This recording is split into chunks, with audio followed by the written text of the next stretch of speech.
नमस्कार, पोल पाथ में आपका स्वागत है और मैं हूं प्रतिमा सिंह। उम्मीद है आप सभी कमर कसकर आए होंगे क्योंकि हम 50 प्रश्नों की प्रैक्टिस करेंगे विद एक्सप्लेनेशन। देखना, बहुत ज़्यादा कमर मत कस लेना कि खाया पिया बाहर आ जाए, फिर बोलोगे मैम आपने ही कहा था। तो चलिए शुरू करते हैं आज की प्रैक्टिस। ये प्रैक्टिस वीडियो डेली अपलोड करती हूँ मैं, है ना।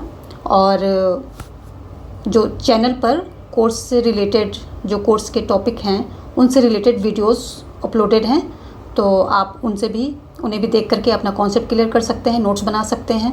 तो देर किस बात की, फटाफट चैनल को सब्सक्राइब करके ऑल पर क्लिक कर लें। सभी वीडियोस की नोटिफिकेशन पाने के लिए ऑल पर क्लिक नहीं करेंगे तो कोई ना कोई वीडियो मिस हो जाएगी। तो ऑल पर क्लिक पक्का करना है, तभी सारी वीडियोज़ की नोटिफिकेशन आपको टाइम टू टाइम मिलेंगे। तो चलिए देखते हैं आज का पहला क्वेश्चन। ठीक है, आज का पहला क्वेश्चन क्या है कि दबाव समूह निम्न में से कौन सा तरीका अपनाते हैं। कौन सा तरीका अपनाते हैं, यहाँ पर कौन सा तरीका नहीं अपनाते हैं, यहाँ पर नहीं कर लेते हैं। क्वेश्चन मिसप्रिंट है थोड़ा सा, नहीं अपनाते, कौन सा तरीका नहीं अपनाते हैं। फर्स्ट है संगोष्ठी, प्रचार, लॉबिंग, चुनाव लड़ना। तो कौन सा तरीका नहीं अपनाते हैं दबाव समूह। दबाव समूह का अगर हम बात करें तो दबाव समूह की सर्वप्रथम व्यवस्थित व्याख्या किसने की, तो आर्थर बेंटले ने की। वेरी इंपॉर्टेंट, ठीक है, आर्थर बेंटले। ठीक है, कौन सी बुक, अपनी बुक में गवर्नमेंटल प्रोसेस, गवर्नमेंटल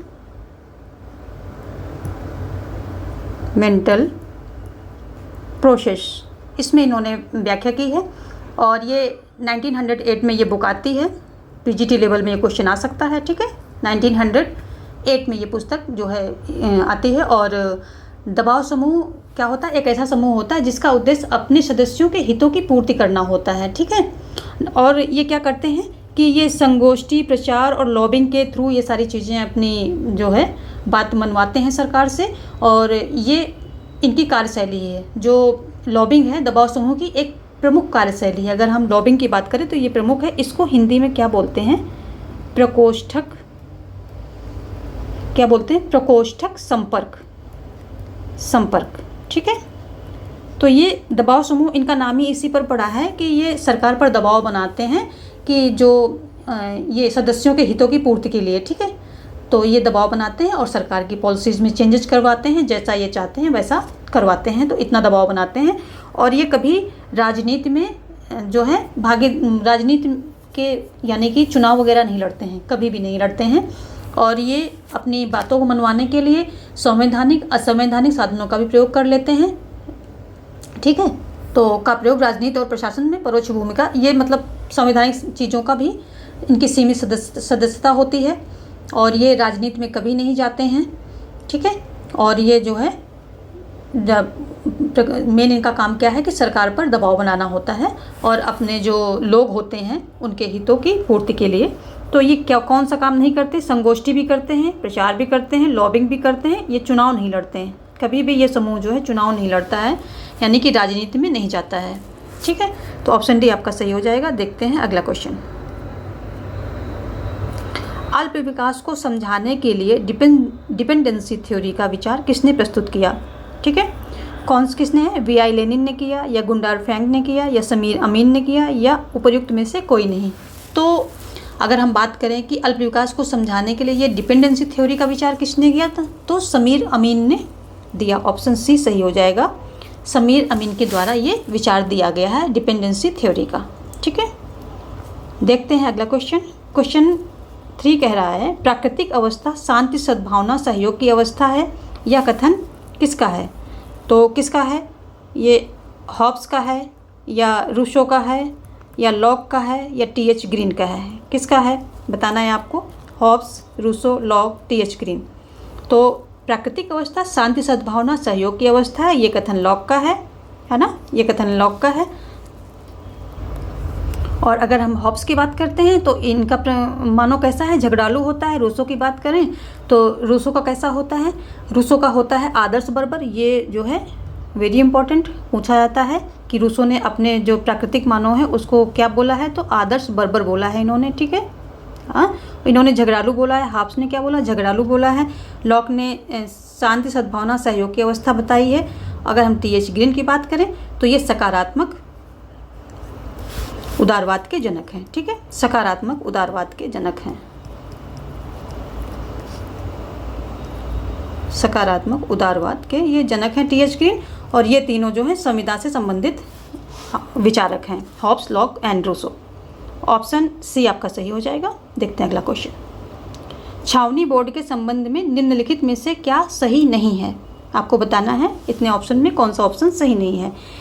इसे एक कार्यपालिका प्रस्ताव द्वारा निर्मित किया जाता है, यह केंद्रीय रक्षा मंत्रालय के प्रशासनिक नियंत्रण में कार्य करता है, इसकी स्थापना छावनी क्षेत्र के नागरिक जनसंख्या के नगरीय प्रशासन के लिए की गई है, यह एक वैधानिक संस्था है। तो बताइए क्या सही है? तो अगर हम बात करें, इसको हम छावनी बोर्ड बोलें या कैंटोनमेंट बोर्ड बोलते हैं, तो कैंटोनमेंट बोर्ड भारत में क्या है, भारत सरकार की रक्षा मंत्रालय के द्वारा नियंत्रित एक स्थानीय प्रशासन है। ठीक है, जो भारत में छावनी शहरों का प्रशासन करता है। और जो संचालन इसका जो है संचालन कौन करता है? कैंटोनमेंट एक्ट 2016 के अंतर्गत चुनी हुई एक समिति बोर्ड करती है। ठीक है, और क्या होता है, इसके सदस्यों को सदस्यों का जो कार्यकाल होता है ये 5 साल का होता है। और ये क्या होता है कि जो उस स्टेशन का कमान संभालने वाला होता है, इसका ना कुछ इस संस्था में, इस समिति में कुछ नामित निकाय होते हैं, यानी कि जिसके नाम दिए जाते हैं, और कुछ निर्वाचित होते हैं। और जो इसका पदेन अध्यक्ष कौन होता है? जो उस स्टेशन का कमान संभालने वाला सैन्य अधिकारी होता है, जो सैन्य अधिकारी होता है डिफेंस का और कमान संभाल रहा होता है, यानी जिसकी कमांड उस जो है स्थान में चल रही होगी, तो वो पदेन अध्यक्ष होता है। पदेन का मतलब क्या होता है? जैसे हमारा जो उपराष्ट्रपति होता है, तो वो राज्यसभा का क्या होता है? पदेन अध्यक्ष होता है ना। तो ऐसे ही, ठीक है। पदेन का मतलब कि कोई जो है एक पद जिसके पास पहले से है, ये और ये 2 पदों पर आसीन हो रहा है। ठीक है, एक पद पहले से है और दूसरा भी है उसके पास, तो उसका मतलब पदेन हो जाता है। तो ये सब इसकी मुख्य खासियत है। तो इसमें अगर हम देखें तो ये छावनी परिषद कार्यकारी अधिकारी भारत के राष्ट्रपति द्वारा नियुक्त किया जाता है। और छावनी अधिनियम 2006 के तहत छावनियों को जनसंख्या मानदंड के आधार पर जो है 4 श्रेणियों में बांटा गया है।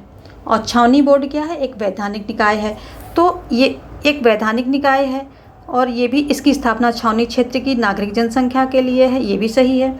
या केंद्रीय रक्षा मंत्रालय के प्रशासनिक नियंत्रण में कार्य करता है, ये भी सही है। ठीक है, तो गलत क्या है? इसे कार्यपालिका के प्रस्ताव द्वारा निर्मित किया गया, ये गलत है। तो ऑप्शन यही आपका ए जो है ये गलत हो जाएगा। बाकी ये तीनों ऑप्शन आपके राइट हैं। आंसर भी नहीं पूछ रहा है तो यही सही होगा, ऑप्शन ए आपका सही हो जाएगा। देखते हैं अगला क्वेश्चन।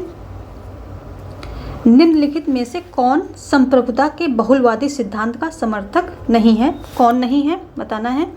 लिंडसे, मेटलैंड, बोदा और गियर्क, कौन नहीं है बताना है। तो अगर हम बात करें संप्रभुता के बहुलवादी सिद्धांत के समर्थक की बात करते हैं तो लिंडसे हो गए, मेटलैंड हो गए, ओटो गियर्क हो गए, और कौन हो गया,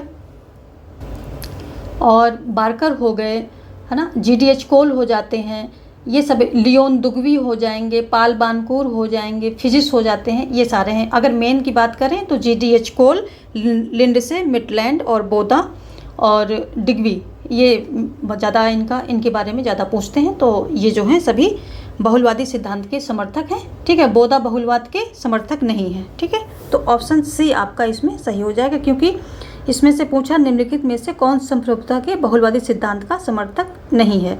तो जहाँ भी क्वेश्चन में नहीं आया उसको सबसे पहले सर्कल मार दो। सर्कल करने से आपको पता होता है कि हाँ नहीं पे फोकस करना है। तो बोदा, ठीक है, बोदा जो है ये नहीं है, बाकी ये तीनों जो हैं बहुलवादी समर्थक हैं। अगला क्वेश्चन देखते हैं। निम्न में कौन सा विधेयक भारतीय संसद के दोनों सदनों के विशेष बहुमत द्वारा अलग अलग पारित किया जाना चाहिए? ऑप्शन है संविधान संशोधन विधेयक, सामान्य विधेयक, धन विधेयक, वित्त विधेयक। तो कौन सा है? आप सबको पता है, वेरी इजी क्वेश्चन, कि संविधान संशोधन विधेयक जो है दोनों सदनों के क्या होता है, दोनों सदनों में विशेष बहुमत द्वारा अलग अलग पारित किया जाना चाहिए। विशेष बहुमत क्या होता है? अगर हम बात करें तो विशेष बहुमत होता क्या है कि सदन की कुल सदस्य संख्या के बहुमत, सदन की जितनी संख्या है उसका बहुमत होना चाहिए, तथा उपस्थित और मतदान करने वालों जो करने वालों का 2/3 बहुमत होना चाहिए। यानी कि एक तो टोटल का जो है बहुमत होना चाहिए, यानी कि आधे से वहाँ पर ज़्यादा होना चाहिए, सिंपल। उनका बहुमत होना चाहिए, जितनी टोटल जनसंख्या है उसका बहुमत होना चाहिए, और फिर जितने उपस्थित हैं मतदान कर रहे हैं उनका 2/3 बहुमत आवश्यकता होती है संविधान के संशोधन के लिए। और ये प्रोसेस दोनों सदनों में अलग अलग होता है, ठीक है। वही यहाँ पर बात की गई है कि अलग अलग पारित किया जाना चाहिए, तो ऑप्शन ए आपका सही हो जाएगा। जबकि धन विधेयक पता ही है कि लोकसभा में जो है पारित होता है, इसका अधिकार जो है लोकसभा के पास ही है ना। आगे देखते हैं अगला क्वेश्चन। निम्नलिखित में कौन सा देश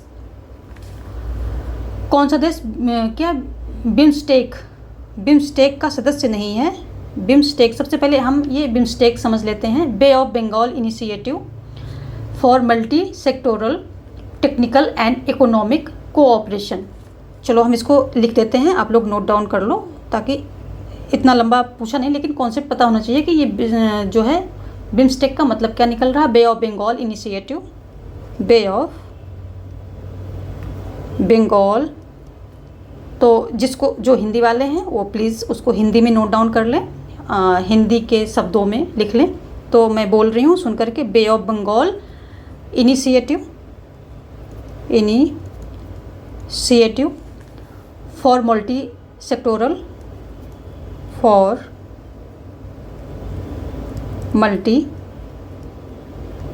सेक्टोरल टेक्निकल एंड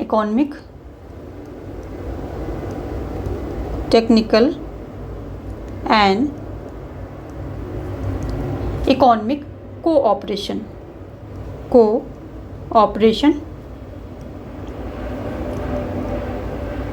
कोऑपरेशंस, ठीक है।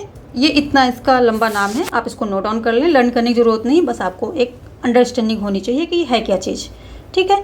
तो बिम्स्टेक का सदस्य कौन नहीं है? बांग्लादेश नहीं, बांग्लादेश, भारत, थाईलैंड, स्पेन। कौन नहीं है? फटाफट आंसर कीजिए कि बिम्स्टेक का सदस्य कौन नहीं है। तो ऑप्शन डी जो है आपका सही हो जाएगा, स्पेन जो है बिम्स्टेक का सदस्य नहीं है। अगर हम बिम्स्टेक के सदस्यों की बात करते हैं तो कौन कौन है? बांग्लादेश, भारत, थाईलैंड,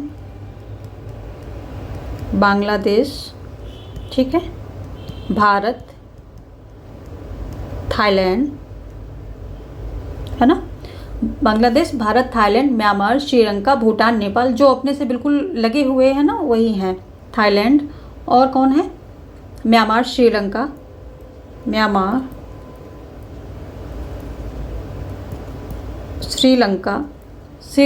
नेपाल, भूटान और नेपाल, है ना। चारों तरफ यही तो हैं, भूटान और नेपाल। इतने देश इसके जो हैं सदस्य देश हैं। और अगर हम देखें कि बिम्स्टेक की जो है क्या है, मुख्यालय कहाँ पर है, तो ढाका में है। इसका मुख्यालय कहाँ है? मुख्यालय की बात करें तो ये ढाका में है, ठीक है, ढाका में है। और ढाका कहाँ है आप सबको पता होगा, बांग्लादेश में है, ठीक है। तो ठीक है, हो गया, ऑप्शन डी आपका इसमें सही हो जाता है। यही सदस्य नहीं, बाकी सभी हैं, बाकी जो अदरवाइज है यहाँ पर दे दिए हैं, आप नोट डाउन कर लें।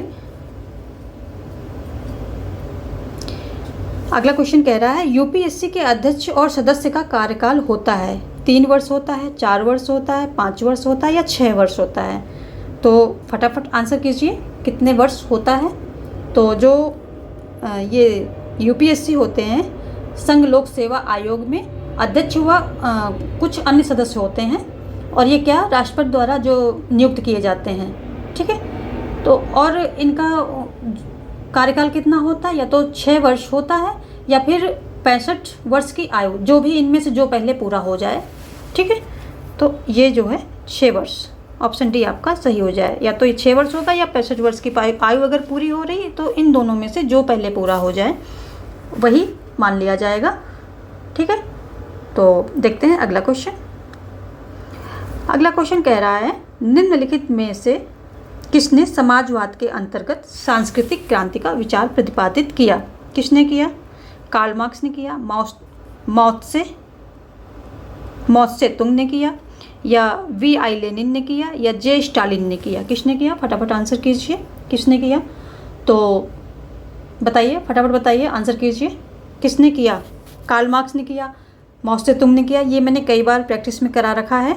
तो जो है समाजवाद के अंतर्गत सांस्कृतिक क्रांति का विचार जो है माओ से तुंग द्वारा प्रतिपादित किया जाता है, ठीक है।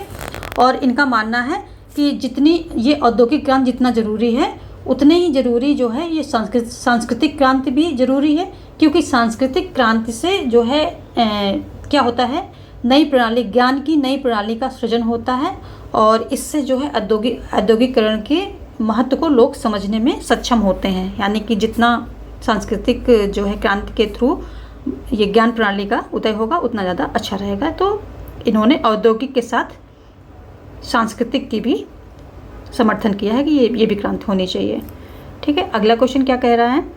1962 में क्यूबा मिसाइल संकट के समय अमेरिका का राष्ट्रपति कौन था? वेरी फेमस क्वेश्चन है, सबको पता होना चाहिए। Richard Nixon, JF Kennedy, Truman या आइजनहावर कौन थे? तो सबको पता है कि इस समय जब क्यूबा मिसाइल संकट हुआ था, क्यूबा में जब वो कर दिया था संयुक्त राज्य अमेरिका, सोवियत संघ ने अपनी मिसाइलें जो है वहाँ पर तैनात कर दी थी, तो उस समय जो है अमेरिका के राष्ट्रपति थे JF केनेडी। बी ऑप्शन सही हो जाएगा, ठीक है। सबको पता होना चाहिए, आई थिंक। जिसको नहीं पता है तो अब हो गया होगा। तो JF केनेडी हैं, ऑप्शन बी आपका सही होता है। देखते हैं अगला क्वेश्चन। अगला क्वेश्चन कह रहा है कि हाब्स के अनुसार प्राकृतिक अवस्था सिर्फ पूर्व राजनीतिक है, सिर्फ पूर्व सामाजिक है, पूर्व राजनीतिक एवं पूर्व सामाजिक दोनों है, या उपर्युक्त में से कोई नहीं है? तो हॉब्स के अनुसार क्या हो जाएगा? हॉब्स के अनुसार जो है पूर्व राजनीतिक एवं पूर्व सामाजिक दोनों है।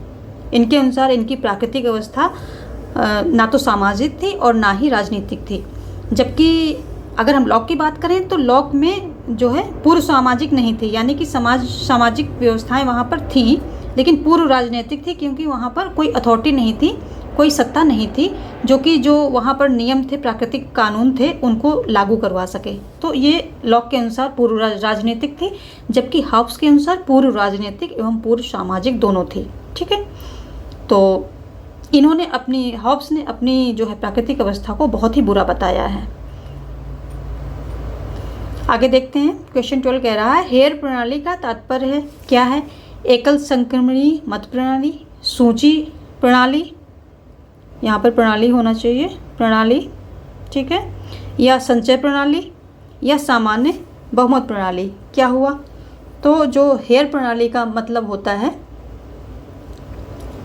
तात्पर्य है एकल संक्रमणीय मत प्रणाली से, इससे तात्पर्य है, ठीक है। इस एकल संक्रमणीय मत प्रणाली में होता क्या है कि मतदाता द्वारा केवल एक मत प्रदान किया जाता है, लेकिन वो वरीयता क्रम में इस मत को रखता है कि ठीक है, फर्स्ट मेरे चॉइस ये है, सेकंड ये है, थर्ड ये है, फोर्थ वे है। वहाँ पर कई प्रत्याशी होते हैं, सूची में जो है दल उतने ही प्रत्याशियों को खड़ा करता जितनी की टोटल सीटें होती हैं, है ना। तो ये सारी इसकी खासियत है। मैंने सूची प्रणाली, इस पे पूरा जो इलेक्टोरल सिस्टम है, इस पर मैंने सारे सिस्टम को एक ही वीडियोज़ में बना रखा है। अगर वहाँ पर देखेंगे तो सारे कॉन्सेप्ट आपके क्लियर हो जाएंगे। यहाँ पर इतने लंबे टॉपिक को एक्सप्लेन नहीं करेंगे, इन शॉर्ट में हम थोड़ा सा बता रहे हैं। और जो है इसका मूल आधार देखें तो आधार कौन है? हेयर ने रखा था, ठीक है। इसलिए अनुपातिक प्रतिनिधित्व प्रणाली को हेयर प्रणाली के नाम से भी जानते हैं। तो अगर हम देखें तो कौन? थॉमस हेयर ने इसको जो है, थॉमस हेयर इसके प्रतिपादक हैं। जो मूल, उसके पहले भी किसी ने किया था, लेकिन ये जो उसके अच्छे से एक व्यवस्थित क्रम में प्रस्तुत करने वाले थॉमस हेयर हैं। तो ये इन्हीं के नाम से जुड़ गया, और इन्हीं के नाम से जुड़ने की वजह से इसको हेयर प्रणाली भी बोला जाता है। अनुपातिक प्रतिनिधित्व प्रणाली को हेयर प्रणाली के नाम से भी जानते हैं, ठीक है। तो ऑप्शन ए आपका इसमें एकल संक्रमणीय मत प्रणाली सही हो जाएगा। और देखते हैं अगला क्वेश्चन, शक्ति अभिजन का सिद्धांत किसने दिया है? क्वेश्चन 13 कह रहा है कि शक्ति अभिजन का सिद्धांत किसने दिया है? रॉबर्ट मिशेल ने दिया है, या सी राइट मिल्स ने दिया, या शुम्पीटर ने दिया, या उपयुक्त में से कोई नहीं? तो ये विचार जो है, ये अमेरिकी विचारक जो है सी राइट मिल्स द्वारा दिया गया है, ठीक है। सी राइट मिल्स द्वारा ये दिया गया है। और कौन सी इन्होंने अपनी पुस्तक में ये विचार दिया है, द पावर इलीट। ठीक है, कौन सी, the power elite. The power elite, इस पुस्तक में इन्होंने अपने ये विचार दिए हैं। ठीक है, और इन्होंने क्या किया था कि अमेरिकी लोकतंत्र की समीक्षा करते हुए कहा कि अमेरिका में लोकतंत्र एक शर्म है, ऐसा इन्होंने कहा था, और आदर्शों से कोसों दूर हैं। ये सब इनके विचार थे, उसमें दिए गए थे। ठीक है, तो सी राइट मिल्स जो है ये सही हो जाएगा। शक्ति अवचल सिद्धांत किसने दिया, तो सी राइट मिल्स ने दिया है। Option B is the right answer. देखते हैं, किसका मत है कि आंतरिक संगठन स्वायत्तता कार्यों या कार्य पद्धतियों किसी भी दृष्टि से लोक निगम विभाग या ब्यूरो से भिन्न नहीं होते हैं? रॉल्फ एस्टन ने कहा है, या एल.डी. वाइट ने कहा है, या हर्बर्ट मॉरिसन ने किया है, और या गोरवाला ने किया है? किसने किया है? तो आपको इसमें आंसर देना है फटाफट जो है। तो संगठन शब्द की उत्पत्ति अगर हम देखें तो सम उपसर्ग तथा गठन शब्दों से मिश्रण कैसे हुई है, और तो सम से तात्पर्य है मिलजुल करके और जो है ढंग से कार्य करना, और ऐसा संगठन ऐसे ढांचा होता है जिसमें कई व्यक्ति मिलकर सहयोग पूर्वक किसी पूर्व निश्चित कार्यों को पूरा करते हैं। ठीक है, तो ये जो है, और एल.डी. वाइट क्या मानते हैं कि निश्चित लक्ष्य की प्राप्ति को सरल बनाने के लिए कार्यों एवं उत्तरदायित्वों का विभाजन ही संगठन है, ऐसा इनका मानना है। तो ऑप्शन बी इसमें जो है सही हो जाएगा। ठीक है, ये इन्हीं का मत है जो ऊपर दिया गया है, एल.डी. वाइट का ये मत है। देखते हैं अगला क्वेश्चन। अगला क्वेश्चन कह रहा है, विधायी कार्य करने के लिए भारत को संसद की संयुक्त अध्यक्षता करता है। भारत की संसद की संयुक्त अध्यक्षता कौन करता है? भारत का राष्ट्रपति करता है, संसद का वरिष्ठ सदस्य करता है, या राज्यसभा का सभापति करता है, या लोकसभा का अध्यक्ष करता है? कौन करता है बताइए। तो अगर हम बात करें कि ये संयुक्त अध्यक्षता की, तो भारतीय संविधान के अनुच्छेद 118 के अनुसार संसद के दोनों सदनों की संयुक्त बैठक जो है लोकसभा का अध्यक्ष करेगा। कौन करेगा? लोकसभा का अध्यक्ष करेगा। ऑप्शन डी देखो आपका सही हो रहा है। किसके अंतर्गत? 118 है ना, अनुच्छेद 118 के अंतर्गत ये बात कही गई है। लेकिन मान लिया कि अगर वहाँ पर लोकसभा अध्यक्ष अनुपस्थित होता है, नहीं होता है उपस्थित उस टाइम पे, तो क्या होगा कि अध्यक्ष की उपस्थित में लोकसभा उपाध्यक्ष जो है पीठासीन होगा, है ना, वो सुनवाई करेगा। और यदि लोकसभा जो है उपाध्यक्ष भी क्या है अनुपस्थित है, तो राज्यसभा का उपसभापति अध्यक्षता करेगा। समझ रहे हैं ना, सभापति नहीं आएगा, उपसभापति करेगा।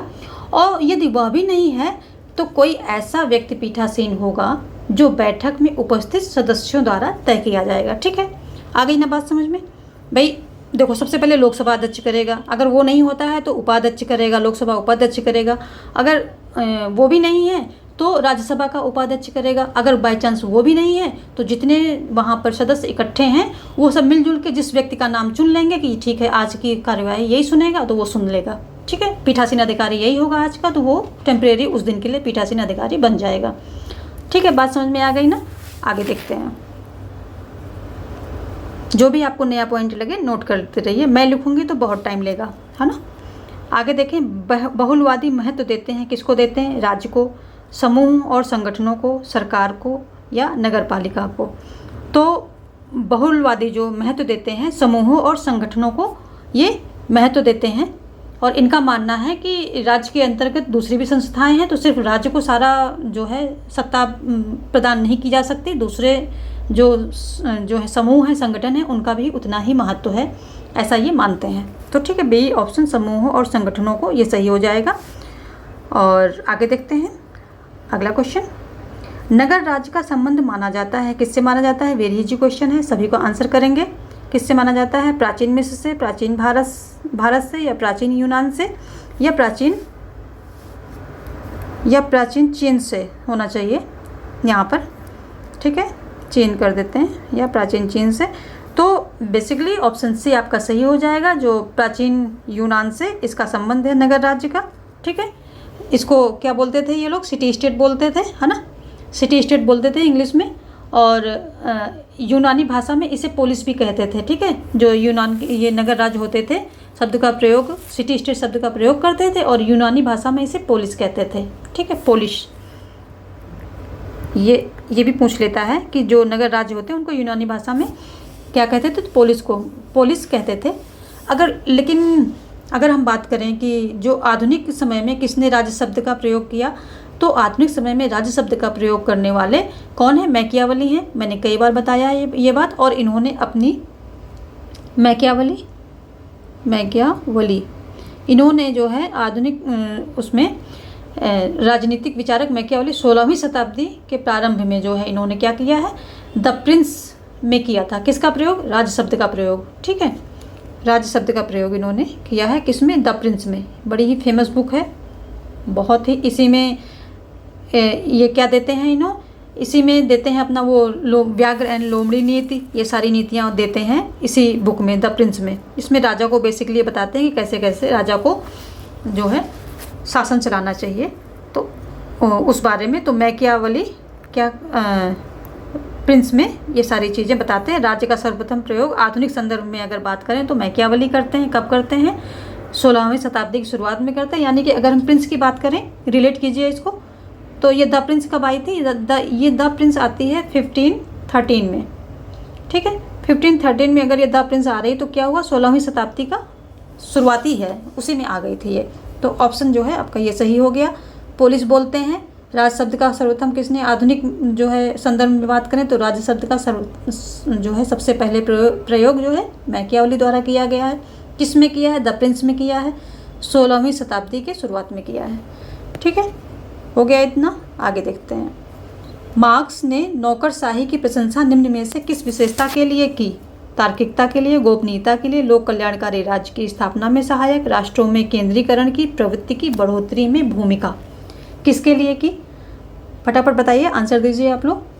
किसके लिए की, तो इन्होंने किया था जो है मार्क्स ने, राष्ट्रों में केंद्रीकरण की प्रवृत्ति की बढ़ोतरी में भूमिका, इसके लिए इन्होंने प्रशंसा की थी। ऑप्शन डी आपका सही हो जाएगा, ठीक है। तो देखते हैं अगला क्वेश्चन। अगर हम इन बात करें कि नौकरशाही शब्द की शुरुआत किसने की, तो इस शब्द की शुरुआत विसेंट डी गार्नी ने की थी। ये वेरी इंपॉर्टेंट क्वेश्चन है, बल्कि इससे भी ज़्यादा है। तो शब्द की शुरुआत किसने किए थे, विसेंट डी गार्नी, विसेंट डी गार्नी ने किए थे। वेरी वेरी इंपॉर्टेंट क्वेश्चन है ना। और जो है अगर हम बात करें कि नौकरशाही की व्यवस्थित अध्ययन किसने किया, तो मैक्स वेबर के साथ शुरू होता है, ठीक है। अगर नौकरशाही का व्यवस्थित अध्ययन, ठीक है, एक एक पॉइंट पे ध्यान देना। अध्ययन किससे शुरू होता है, तो ये मैक्स वेबर से शुरू होता है, ठीक है। मैक्स वेबर, इनसे शुरू होता है, ठीक है। और ये थे क्या, ये समाजशास्त्री थे, है ना, ये भी समझ लीजिए कि ये समाजशास्त्री थे। मैक्स वेबर क्या थे, समाजशास्त्री थे। ये राजनीतिक जो है नहीं थे, राजनीतिक विचारक नहीं थे, ठीक है। अब देखते हैं अगला क्वेश्चन। अगला क्वेश्चन क्या कह रहा है, ऑप्शन डी हमने दे दिया है ना, हाँ ठीक है। ये बाकी देखते हैं क्वेश्चन 19। निम्नलिखित में क्या प्रशासन पर विधायी नियंत्रण का साधन नहीं हो, निम्नलिखित में क्या प्रशासन पर विधायी नियंत्रण का साधन नहीं है, तो प्रदत्त विधायन है, या स्थगन प्रस्ताव है, या प्रश्नकाल, या शून्यकाल। इसमें से जो है विधायी नियंत्रण का साधन कौन नहीं है, ठीक है, ये बताना है आपको। तो ऑप्शन इसमें से कौन सा सही होगा, ऑप्शन ए आपका सही होगा, प्रदत्त विधायन। प्रदत्त विधायन क्या होता है कि जब कोई कानून लॉ जो है जिसकी ड्राफ्ट क्या होता है वो नौकरशाही ब्यूरोक्रेसी से बनवा लेते हैं, क्योंकि उनको उस फील्ड में वो परमानेंट वहाँ पर रहते हैं, उनको नॉलेज होता है। और नेताओं के पास इतना टाइम भी नहीं होता, उनको मतलब इतना नॉलेज भी ज़रूरी नहीं कि हो ही, नहीं भी होता ज़्यादातर, क्योंकि वो परमानेंट तो काम उस फील्ड में कर नहीं रहे हैं। आते हैं चुनाव लड़के, किसी मंत्री की पोस्ट पे आ जाते हैं, उनको नॉलेज उतना नहीं होता है। तो ये कानून की जो एक ड्राफ्ट टाइप तैयार करके दे देते हैं, और मंत्री उसमें कभी कुछ चेंजेस कर देता है, और कभी चेंजेस की ज़रूरत नहीं होती, तो बिना चेंजेस किए ही बस उसको अप्रूवल दे देता है, उसे प्रदत्त विधायन बोलते हैं, ठीक है। और अगर हम स्थगन प्रस्ताव की बात करें तो ये क्या होता है कि ये इतना महत्वपूर्ण होता है कि तत्कालिक संसदीय जो प्रक्रिया चल रही होती, प्रोसेस चल रहा होता है, उसको रोककर अविलंबनीय लोक महत्व के मुद्दे पर चर्चा होती है इसमें, ठीक है, स्थगन प्रस्ताव में। तो अविलंबनीय लोक महत्व के मुद्दे, जिनको बिल्कुल मतलब इतने ज़रूरी हैं, इतने इम्पोर्टेंट हैं देश के लिए कि उनको हम बिल्कुल विलंब नहीं कर सकते हैं ना। तो जो संसद की प्रक्रिया है उसको रोक करके भी ये स्थगन प्रस्ताव लाया जाता है कि उस प्रक्रिया को रोको और इस पर जो है इस मुद्दे पर चर्चा करो, ठीक है। तो ये हो गया प्रश्नकाल की। अगर हम बात करें तो ये पहली बैठक का पहला घंटा होता है, प्रश्नकाल कहलाता है ना। और दोनों सदनों में प्रत्येक बैठक का एक घंटा तक प्रश्न किए जाते हैं और उसके उत्तर दिए जाते हैं। तो ये प्रश्नकाल हो गया, पहली जो बैठक का पहला घंटा होता है। शून्यकाल देखें तो 12 बजे दिन में प्रारंभ होता है और इसका समय 1 घंटे का होता है ना। इसे 0 आवर भी कहा जाता है, ठीक है। तो हो गया आपका ये तीन सभी का हो गया, एक्सप्लेन कर दिया। ये प्रदत्त विधायन जो है ये है नियंत्रण का साधन नहीं है, बाकी सभी हैं, क्योंकि इसके द्वारा भी क्वेश्चन मतलब चर्चा करके जो विधायकों पर नियंत्रण किया जा सकता है। और ये प्रश्नकाल के द्वारा भी नियंत्रण हो सकता है, शून्यकाल में भी प्रश्न उत्तर होते हैं, उससे भी नियंत्रण होता है ना। देखते हैं अगला क्वेश्चन। भारतीय संविधान सहायक एकात्मक विशेषताओं सहित एक संघीय राज्य की स्थापना के स्थान पर सहायक संघीय विशेषताओं सहित एकात्मक राज्य की स्थापना करता है, किसने कहा? ऐसा किसने कहा है? केसी वियर ने कहा है, या सर आइवर जेनिंग्स ने कहा है, या के.एम. पडिक्कर ने कहा है, या बी.आर. अम्बेडकर ने कहा है? तो ये किसने कहा है? तो ये जो है केसी वियर के अनुसार कहा गया। ऑप्शन ए आपका सही हो जाएगा, है ना। देखते हैं अगला क्वेश्चन। निम्न में से कौन राजनीति विज्ञान को विज्ञान नहीं मानता है? राजनीति विज्ञान को विज्ञान कौन नहीं मानता है? अरस्तु, जेलिनेक, लॉर्ड ब्राइस, या F.W. मिटलैंड? F.W. मिटलैंड कौन नहीं मानता है? F.W. मिटलैंड कौन नहीं मानता है? तो जो ये मिटलैंड महोदय हैं ये नहीं मानते हैं। ये कहते हैं कि जो है राजनीति विज्ञान, इसको ये बिल्कुल नहीं मानते, राजनीति विज्ञान को विज्ञान नहीं मानते हैं। और ये कहते हैं कि राजनीति विज्ञान के शीर्षक के अंतर्गत परीक्षा प्रश्नों को देखता हूँ तो मुझे प्रश्नों के प्रति नहीं वरन शीर्षक के प्रति खेद होता है। ये इन्होंने राजनीति विज्ञान के बारे में ये इनके विचार हैं, इन्होंने ऐसा बोला है। तो ऑप्शन जो है डी सही हो जाएगा यहाँ पर, ठीक है। देखते हैं अगला क्वेश्चन। निम्न में कौन एक आदर्शवादी विचारक नहीं है? Hegel, Green, Bosanquet, Bentham. कौन नहीं है? फटाफट आंसर कीजिए, है ना। तो कौन नहीं है? बेंथम नहीं है, साफ साफ दिख रहा है यहाँ पर ना। ये सभी आदर्शवादी हैं, हेगल, ग्रीन, बोशांके, बेंथम क्या है? बेंथम और मिल क्या है? उपयोगितावादी हैं। J.S. मिल इनका पूरा नाम है। तो ये उपयोगितावादी हैं, ठीक है, ये उपयोगितावादी हैं। बाकी के जो उपर्युक्त तीनों हैं ना, ये सारे आदर्शवादी हैं, जैसे कि प्लेटो, अरस्तु, हीगल, बोशांके, ग्रीन, ये सारे क्या हैं? आदर्शवादी हैं, ठीक है। तो ऑप्शन डी आपका सही हो जाता है।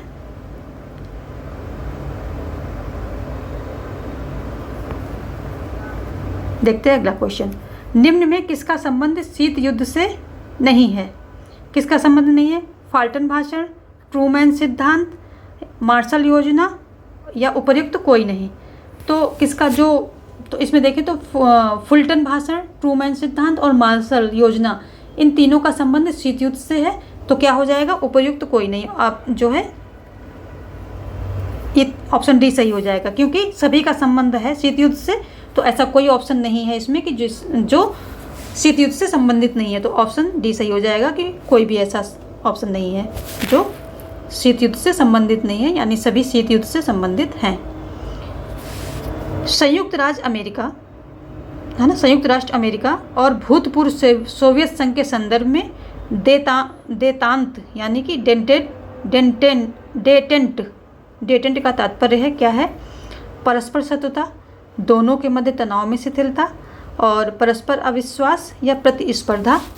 क्या मतलब इसका निकलता है? तो ऑप्शन बी जो है आपका ये सही हो जाएगा। ठीक है, ऑप्शन बी सही हो जाएगा, क्योंकि देतांत क्या है, एक फ्रांसीसी शब्द है। देतांत क्या है, ये फ्रांसीसी शब्द है। ठीक है, फ्रांसीसी शब्द है। ठीक है, और जो है इसका मतलब क्या होता है कि दोनों के मध्य तनाव में शिथिलता। तो जब ये सोवियत संघ और संयुक्त राज्य अमेरिका के बीच में ये जो है देतांत का मतलब होता है कि दोनों के मध्य तनाव में शिथिलता, थोड़ा संबंधों में सुधार होना। ठीक है, अगला क्वेश्चन कह रहा है कि राम मनोहर लोहिया किसके समर्थक थे? विकेंद्रीकृत समाज के, साम्यवाद के, श्रेणी समाजवाद के या फेबियन समाजवाद के? तो राम मनोहर लोहिया जो है समाजवादी थे और वो विकेंद्रीकृत समाजवाद के समर्थक थे, क्योंकि जो है वो पूंजीपतियों का समर्थन तो कर नहीं सकते थे और साम्यवाद को वो उतना मतलब समर्थन नहीं करते थे। तो विकेंद्रीय समाजवाद के वो समाजवादी थे, तो विकेंद्रीकृत समाजवाद के समर्थक थे। ठीक है, देखते हैं अगला क्वेश्चन। ऑप्शन ए यहाँ पर सही हो रहा है। अगला क्वेश्चन कह रहा है निम्न में से किस प्रशासकीय अभिकरण के पास कार्य संपादन का एकाधिकार है? किसके पास है? तो सूत्र अभिकरण, स्टाफ अभिकरण, सहायक अभिकरण, उपयुक्त कोई नहीं।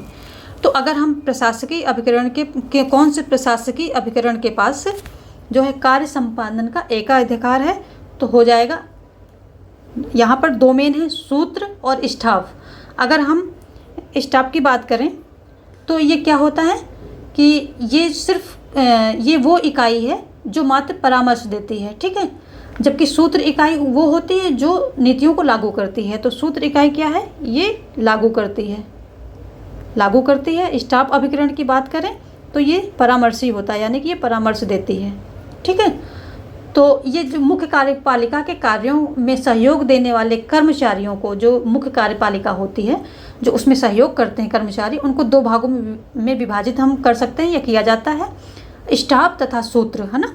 एक स्टाफ हो गया और दूसरा सूत्र हो गया। और तो सूत्र क्या होता है, सूत्र जो संगठन होता है या जो सूत्र इकाई होती है ये लागू करती है नियमों को, और जो ये होती है स्टाफ ये परामर्श देती है। ठीक है, आया समझ में? नहीं आया तो कोई डाउट है कमेंट करना, क्लियर किया जाएगा। तो इसमें पूछ क्या रहा है कि किसके पास कार्य संपादन का एकाधिकार है। कार्य संपादन की बात हो रही है, रिलेट कीजिए। लागू कौन करता है? हाँ, लागू कौन करेगा?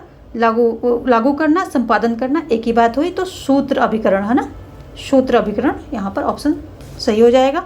वर्ड जो है शब्दों को समझना बहुत ज़रूरी है। संपादन, लागू ये मिलते जुलते हैं, है ना। तो ऐसा नहीं कि यहाँ पर दूसरा आ गया, हमने यहाँ लागू बता दिया है तो आप कंफ्यूज हो जाएं, ऐसा नहीं होना चाहिए। दोनों का मतलब एक ही निकलता है लगभग। न्यायिक पुनरावलोकन की शक्ति प्राप्त है, किसको प्राप्त है? संसद को, उच्च न्यायालयों को, या सर्वोच्च न्यायालय को, या सर्वोच्च न्यायालय एवं उच्च न्यायालय को? किसको प्राप्त है? फटाफट दीजिए, वेरी इजी क्वेश्चन है ये, है ना, कई बार करवा रखा है मैंने। तो ऑप्शन डी सही हो जाएगा। सर्वोच्च न्यायालय एवं उच्च न्यायालय दोनों को प्राप्त है। ठीक है, न्यायिक पुनरावलोकन की शक्ति दोनों को प्राप्त है ना। तो ये क्या करते हैं कि इसके तहत केंद्र व राज्य दोनों स्तर पर विधायी व जो कार्यकारी होते हैं, इनके आदेशों की या जो इनके कानून होते हैं उसकी संवैधानिकता की जांच की जाती है कि वो संवैधानिक हैं कि नहीं हैं। और अगर वो संवैधानिक नहीं है, कुछ उल्लंघन वहाँ पाया जाता है, तो इनको गैर विधिक या गैर कानूनी घोषित कर दिया जाता है। उसके बाद सरकार इनको लागू नहीं कर सकती है। ठीक है, आया समझ में कॉन्सेप्ट, है ना। तो कॉन्सेप्ट समझना बहुत ज़रूरी है। अगला देखते हैं क्वेश्चन क्या है। कानून सामाजिक आचरण का नियमन करने वाले नियमों का समूह है, यह परिभाषा किसने दी? कानून सामाजिक आचरण का नियमन करने वाले नियमों का समूह है, यह परिभाषा किसने दी है? तो किसने दी है? ये हॉब्स ने दी है, हालैंड ने दी है, डिग्वी ने दी है या ऑस्टिन ने दी है? किसने दी है फटाफट बताइए आप। तो ये जो है डिग्वी के द्वारा दी गई है, ऑप्शन से आपका सही हो जाएगा। ठीक है, ये परिभाषा डिग्वी के द्वारा दी गई है। देखते हैं अगला ऑप्शन। राजनीति विज्ञान हमें बतलाता है कि पिछले समय में राज्य का क्या क्या रूप रहा है ना, इस समय उसका क्या स्वरूप है और इसका आदर्श रूप क्या होना चाहिए, है ना। ये किसने कहा है ये बताइए फटाफट। गेटल ने कहा है, या मैकआइवर ने कहा है, या सर अर्नेस्ट बेन ने कहा है, या सिडविक ने बोला है। किसने बोला है? फटाफट आंसर कीजिए आप लोग, जल्दी से आंसर कीजिए, किसने बोला है ये। तो ऑप्शन ए सही हो जाएगा। ये गेटल द्वारा कहा गया है ना, गेटल द्वारा ये कहा गया है। ठीक है, आगे देखते हैं। भारतीय संविधान के अंतर्गत निम्न में से कौन सा एक मूल कर्तव्य नहीं है? कौन सा नहीं है? लोक निर्वाचन में मतदान, वैज्ञानिक मनोभावों का विकास करना, सार्वजनिक संपत्ति की सुरक्षा करना, संविधान से आबद्ध रहना और इसके आदर्शों का सम्मान करना। तो इसमें जो ये हमारे मौलिक कर्तव्य हैं, मूल कर्तव्य कह लीजिए या मौलिक कर्तव्य कह लीजिए, एक ही बात है। तो ये संविधान के भाग 4 में दिए गए हैं। ठीक है, किस में दिए गए हैं? भाग 4 में दिए गए हैं। और ये अनुच्छेद 51 में 51 है ना, अनुच्छेद 51A में दिए गए हैं। ठीक है, और इसके अंतर्गत जो है नागरिकों के मूल कर्तव्यों को जोड़ा गया है। और ये 42 जो संशोधन होता है उसके द्वारा जोड़े गए हैं। 42 है ना, 42 संशोधन के द्वारा इसको जोड़ा गया है। कब ये होता कब है संशोधन? 1976 में होता है। ठीक है, वो आपातकाल के दौरान ना, ये तो फेमस है काफ़ी, ये कई बार हमने पढ़ा रखा है आपको कि 42 संशोधन जो है बहुत ही विवादित था। और इसको जो है एक लघु संविधान के नाम से, इस संशोधन को लघु संविधान के नाम से भी जानते हैं। ये 1976 में है ना, जो आपातकाल था इंदिरा जी के द्वारा लगाया हुआ, उस समय किया गया था, है ना। ये सारी बातें आपकी टिप पर होनी चाहिए, इतना मैंने आपको पढ़ा दिया है अगर आप रेगुलर हमसे जुड़े हुए हैं तो। ठीक है, भूलना नहीं है। और ये भी बता रखा है हमने कि स्वर्ण सिंह समिति की जो सिफारिशों के आधार पर ये मूल कर्तव्य जोड़े गए थे। ठीक है, तो कौन सी समिति? ये बहुत इंपॉर्टेंट है, अक्सर एग्जाम में देखने को मिलता है ना। स्वर्ण सिंह समिति, सिंह तो मैं गायब भी कर दिया मैंने, चलो स्वर्ण सिंह समिति के द्वारा ये सिफारिश दी गई थी। देखो इसमें सारा कुछ इंपॉर्टेंट है, ये भी आपका वेरी इंपॉर्टेंट है। ये 42 तो बहुत ही इंपॉर्टेंट है, और क्योंकि ये फेमस है तो इसकी डेट भी ये फेमस हो जाती है। और स्वर्ण सिंह समिति भी बहुत ही फेमस है। ठीक है, ये पॉइंट बहुत ही फेमस है। तो ऑप्शन ए जो है इसमें वैज्ञानिक, ये भी सही है। सार्वजनिक संपत्ति की सुरक्षा करना, ये भी सही है। और संविधान के आबद्ध रहना, यानी कि संविधान का सम्मान करना, उनके आदर्शों का सम्मान करना, ये सब सही है। लेकिन ये लोक निर्वाचन में मतदान की बात नहीं कही है इसमें कर्तव्यों में। जब जो लोक निर्वाचन में मतदान की बात, तो हमारा ये राजनीतिक कर्तव्य आ जाता है, नागरिक कर्तव्य ना, इन सब चीज़ों में आ जाते हैं, अलग है वो। ये मूल कर्तव्य में ये नहीं आएगा। ऑप्शन ए जो है आपका सही हो जाएगा, क्योंकि यहाँ पर नहीं पूछ रहा है। देखते हैं अगला क्वेश्चन। स्वतंत्रता एवं समानता दोनों एक दूसरे के विरोधी हैं। यह मत किसका है? लॉर्ड एक्टन का है, टी.एच. ग्रीन का है, या H.J. लास्की का है, या ई वार्कर का है ना। किसका है? ई वार्कर, है ना, वार्कर का है। किसका है? फटाफट आप बताइए। लॉर्ड एक्टन का है, या टी.एच. ग्रीन का है, या फिर H.J. लास्की का है, या ई वार्कर का है। तो ये जो लॉर्ड एक्टन और डी टॉकविले, फ्रीडमैन, पेरेटो, ये सब क्या है? इनका मानना है कि स्वतंत्रता एवं समानता एक दूसरे के विरोधी हैं। अगर हम विरोधी की बात करें तो लॉर्ड एक्टन हो गए, डी टॉकविले हो गए, डी टॉकविले, है ना, डी टॉकविले हो गए, और को फ्रीडमैन हो जाएंगे। ठीक है, फ्रीडमैन हो जाएंगे, और कौन हो जाएगा? और पेरेटो, है ना, पेरेटो हो जाएंगे। ठीक है, ये सभी क्या है? ये स्वतंत्रता एवं समानता को एक दूसरे का विरोधी मानते हैं। ठीक है, और इसी पर लॉर्ड एक्टन कहते हैं कि समानता की तीव्र इच्छा ने स्वतंत्रता को निष्फल बना दिया, ऐसा इनका एक कथन भी है। और ये सारे जो Lord Acton, de Tocqueville, Friedman, Pareto, ये सब क्या है? विरोधी हैं। स्वतंत्रता एवं समानता एक दूसरे के विरोधी हैं, इस मत का समर्थन करते हैं। तो ऑप्शन जो है यहाँ पर यही पूछ रहा है, ए आपका सही हो जाएगा। बाकी ये आप नोट डाउन कर लीजिए, ये क्वेश्चन पक्का एग्जाम में किसी न किसी ऑप्शन के साथ देखने को मिलता है। ठीक है, आगे देखते हैं अगला क्वेश्चन। अगर हम H.J. लास्की की बात करें तो ये क्या है? बहुत बार पढ़ाया है हमने, आप लोग कमेंट सेक्शन में बताएंगे क्या है। ये लोक कल्याणकारी राज्य के प्रतिपादक हैं और प्रवक्ता हैं, है ना। टी.एच. ग्रीन क्या है? सकारात्मक उदारवाद के जनक माने जाते हैं, है ना। ये सारे जो हैं इनको रिवाइज करते रहिए बार बार। निम्न में से कौन सी पुस्तक हेनरी फेयोल की रचना नहीं है? ठीक है, अगला क्वेश्चन कह रहा है कि हेनरी फेयोल की रचना निम्न में से कौन सी नहीं है। तो आपको बताना है हेनरी फेयोल ने जो हेनरी फेयोल के द्वारा रचनाएं लिखी गई हैं वो जनरल एंड इंडस्ट्रियल मैनेजमेंट है। ठीक है, ये हो गया। ठीक है, दूसरा क्या है, the theory of administration of the state, ये भी है। और general principle of the administration ये जब हो गया तो ये सारे किस, तो ये जो द जनरल, यहाँ दिशा मोरी, ये गलत यहाँ ऑप्शन दिया है, ये हो जाएगा the theory of administration of the state, है ना। मैं इसको ठीक कर देती हूँ, द थ्योरी, है ना, the theory of social and economic organization, है ना, सोशल एंड इकोनॉमिक ऑर्गेनाइजेशन। तो ये किसकी है? ये मैक्स वेबर की है, बाकी सारी जो हैं उनकी हैं। ये मैक्स वेबर की हो जाएगी। ठीक है, ये मैक्स वेबर की है, बाकी सारी हेनरी फेयोल की हैं। ये भी जनरल प्रिंसिपल ऑफ एडमिनिस्ट्रेशन, ये भी है जो है किसकी? हेनरी फेयोल की है। तो ऑप्शन सी जो है आपका सही हो जाएगा। ये the theory of social and economic organization, ये इनकी फेयोल की नहीं है, ये मैक्स वेबर की है, बाकी सारी फेयोल की हैं। ठीक है, आगे देखते हैं। निम्न में से कौन सा युग्म सुमेलित नहीं है? Karl Marx, the poverty of philosophy, V.I. Lenin, the state and revolution, Joseph Stalin, wage labour and capital, और Frederick Engel, origin of family, और private property and the state, है ना। तो ये सब किसकी पुस्तक है? देखो, कार्ल मार्क्स की द पॉवर्टी ऑफ फिलॉसफी, ये सही है। V.I. लेनिन की स्टेट एंड रिवोल्यूशन, बहुत बार मैंने आपको बता रखा है, ये भी ठीक है ना। और जोसेफ स्टालिन की नहीं है। ये वेज लेबर एंड कैपिटल, ये किसकी है? ये भी कार्ल मार्क्स की ही है ना। वेज लेबर एंड कैपिटल, ये भी जो है कार्ल मार्क्स की है। तो यहाँ पर यही सी ऑप्शन आपका सुमेलित नहीं है, बाकी सारे सुमेलित हैं, बाकी सभी सुमेलित हैं। अगला क्वेश्चन देखते हैं। निम्न में से कौन राष्ट्रीय हित की विश्व राजनीति का अंतिम और निर्णायक तत्व मानता है? निम्न में से कौन राष्ट्रीय हित को विश्व राजनीति का अंतिम और निर्णायक तत्व मानता है? कौन मानता है? मार्गेनथाउ मानते हैं, या V.V. डाइक मानते हैं, या जोसेफ फ्रैंकल करते हैं, या पॉल सीवरी बोलते हैं?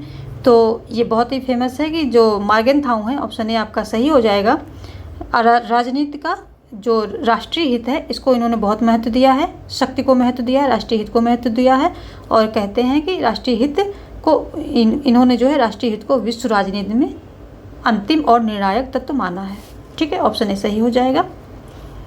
देखते हैं अगला क्वेश्चन। भारत का सर्वोच्च विधि अधिकारी निम्न में से कौन माना जाता है? भारत के मुख्य न्यायाधीश, मंत्री विधि एवं न्याय, या भारत का महान्यायवादी, या उपर्युक्त कोई नहीं? तो ये भी काफ़ी इजी है, कई बार हमने करवा रखा है। ऑप्शन सी आपका सही हो जाएगा। जो भारत का महान्यायवादी होता है, यही होता है, या जो है अधिकारी, जो भारत का सर्वोच्च विधि अधिकारी, इसी को मानते हैं जो भारत का महान्यायवादी होता है। और ये संविधान के अनुच्छेद 76 में ये व्यवस्था की गई है, और कि एक महान्यायवादी होगा और भारत का सर्वोच्च तथा प्रथम विधि अधिकारी वही होगा, ऐसा इसमें बताया गया है।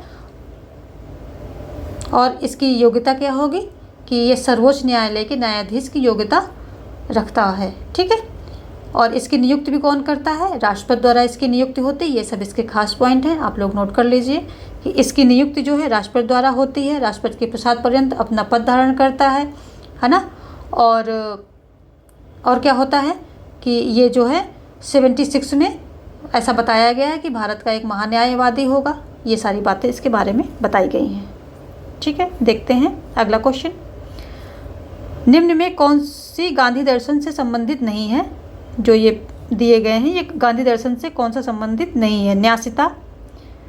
न्यासिता, नई तालीम, हिजरत, सर्वोदय। तो ऑप्शन आपके सामने है, पहला, दूसरा, चौथा, पहला, दूसरा, तीसरा, पहला, दूसरा, तीसरा, पहला और दूसरा, या पहला, दूसरा, तीसरा और चौथा, है ना। कौन सा जो है इसमें से राइट ऑप्शन होगा? तो अगर हम न्यासता की बात करें तो ये ट्रस्टीशिप का जो सिद्धांत है ना, कि ट्रस्टीशिप निजी संपत्ति और सार्वजनिक उपयोग, इसका मतलब अगर हम समझे सिंपल कॉमन भाषा में तो निजी संपत्ति और सार्वजनिक उपयोग, अगर हमारे पास संपत्ति ज़्यादा है तो हम उसके एक ट्रस्टी के रूप में उसकी रखवाली करेंगे और उसका उपयोग जो है समाज के सभी लोगों जो दीनहीन हैं, जिसकी जो ज़रूरतमंद है उनके लिए होगा। नई तालीम में ये क्या बताते हैं? नई तालीम में भी यही बात करते हैं कि गांव के हर कोने में जो है ऐसी शिक्षा दी जाए कि जो बुनियादी ढंग की स्वावलंबी पाठशालाएं होनी चाहिए और वहाँ पर ऐसी शिक्षा दी जाए जिसमें कि बच्चा या जो भी शिक्षा ले रहा है वो स्वावलंबी बन सके। ठीक है, ऐसी इन्होंने नई तालीम में ये बात की है। अगर सर्वोदय की बात करें तो ये किसकी है? जॉन रस्किन की बुक अनटू दिस लास्ट, है ना। सर्वोदय की बात करें तो ये क्या है? जॉन रस्किन, ये वेरी इंपॉर्टेंट है, ये कई बार आता है। जॉन रस्किन की पुस्तक अनटू दिस लास्ट, इसका रूपांतरण है ना, गुजराती में इन्होंने किया था। और यही इसका भी मतलब यही होता है, इस आदर्श का मतलब भी यही है कि जाति विहीन शोषण मुक्त समाज की स्थापना गांधी जी करना चाहते हैं। और अगर हिजरत की बात करें, हिजरत तो जो सविनय अवज्ञा आंदोलन चलाया था हिजरत 1930 में, तो उसमें हिजरत का अर्थ यही था कि स्थायी निवास स्थान का स्वैच्छिक परित्याग। ठीक है, तो ये सभी चीज़ें हो गई। तो सभी क्या हैं? गांधी दर्शन से संबंधित हैं। तो ऑप्शन आपका डी जो है सही हो जाएगा। ऑप्शन डी आपका सही हो जाएगा क्योंकि ये सभी गांधी दर्शन से संबंधित हैं। सर्वोदय भी, हिजरत भी, नई तालीम भी और न्यासता भी, ये सभी जो हैं संबंधित हैं। ठीक है, option D is the right answer. आगे देखते हैं, भारत के निर्वाचन आयोग का प्रावधान किस अनुच्छेद में किया गया है? ऑप्शन है अनुच्छेद 324, बी अनुच्छेद 325 या सी अनुच्छेद 322 या डी अनुच्छेद 323। तो बताइए किसमें किया गया है, किसमें हुआ है? ये मैंने कई बार आपको कराया है, बहुत बार कराया है। फटाफट आंसर कीजिए। इसका अनुच्छेद 324 में किया गया है ना प्रावधान, है ना। भारत के निर्वाचन आयोग का प्रावधान किसमें किया गया है? अनुच्छेद 324। वेरी वेरी इंपॉर्टेंट, अलग से नोट डाउन कर लें इंपॉर्टेंट नोट्स में, है ना। वेरी वेरी इंपॉर्टेंट है, अक्सर एग्जाम में देखने को मिलता है। और जो ये निर्वाचन आयोग है ये स्थानीय संवैधानिक निकाय है। क्या है? संवैधानिक, ध्यान रखने वाली बात है, संवैधानिक, है ना। संवैधानिक निकाय है, ये निकाय है। संवैधानिक निकाय क्या होता है? जिसका उल्लेख संविधान में होता है, वो जिसके बारे में जैसे कि ठीक है इस अनुच्छेद के द्वारा, इस जो है अनुच्छेद के द्वारा ये चीज़ें होंगी, ये मतलब कोई संगठन बनेगा, कोई चीज़ यहाँ पर कोई निकाय बनेगा, तो अगर उसका संविधान में उल्लेख है तो वो संवैधानिक हो जाएगी। और अगर उसको सिंपली संसद ने पास करके कोई कानून बनाया है तो वो अधिनियम हो जाएगा। ठीक है, अधिनियम, ये इम्पॉर्टेंट है आपको समझना। अधिनियम, जैसे ही बोला अधिनियम समझ लो कि उसको संसद ने पारित करके कानून बनाया है, वो संवैधानिक नहीं, यानी कि इसका संविधान में उल्लेख नहीं है। ठीक है, और संवैधानिक वो होगा जिसका संविधान में उल्लेख होगा।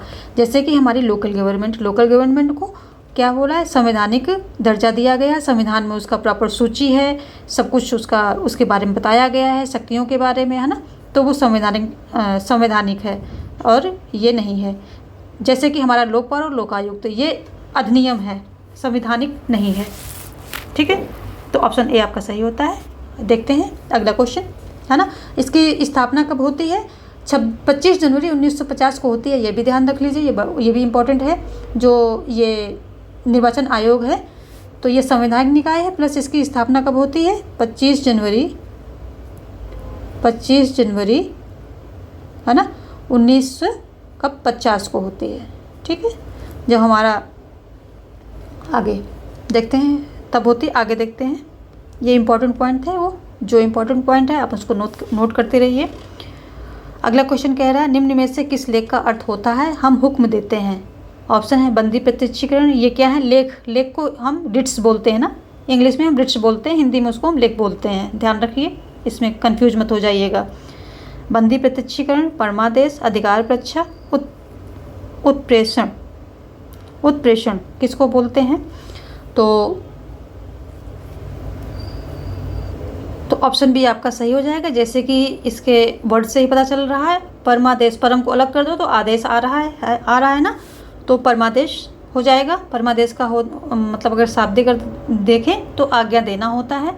और इसमें किस प्रकार की आज्ञा दी जाती है? सर्वोच्च न्यायालय देता है कि जब कोई सरकारी पद पर बैठा होता है और अपने कर्तव्य को पूरा नहीं करता है, कर्तव्य पालन में ढिलाई बरतता है, तो उसको जो है सर्वोच्च न्यायालय आज्ञा देता है कि हम आदर्श देते हैं, हम हुक्म देते हैं, ऐसा है ना।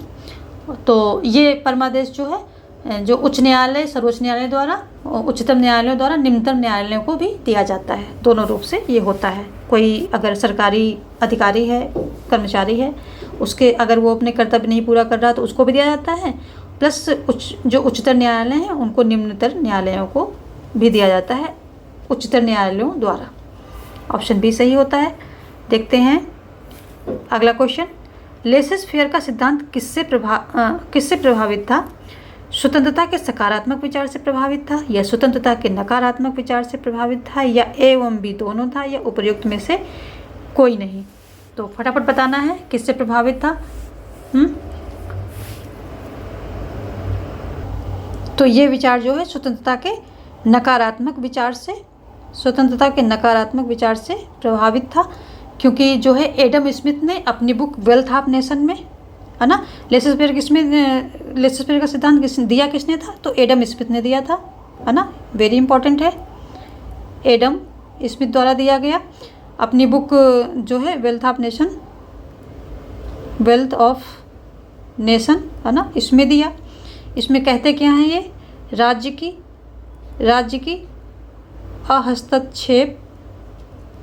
हस्तक्षेप नीति का, है ना, नीति का समर्थन किया है ना, समर्थन किया है।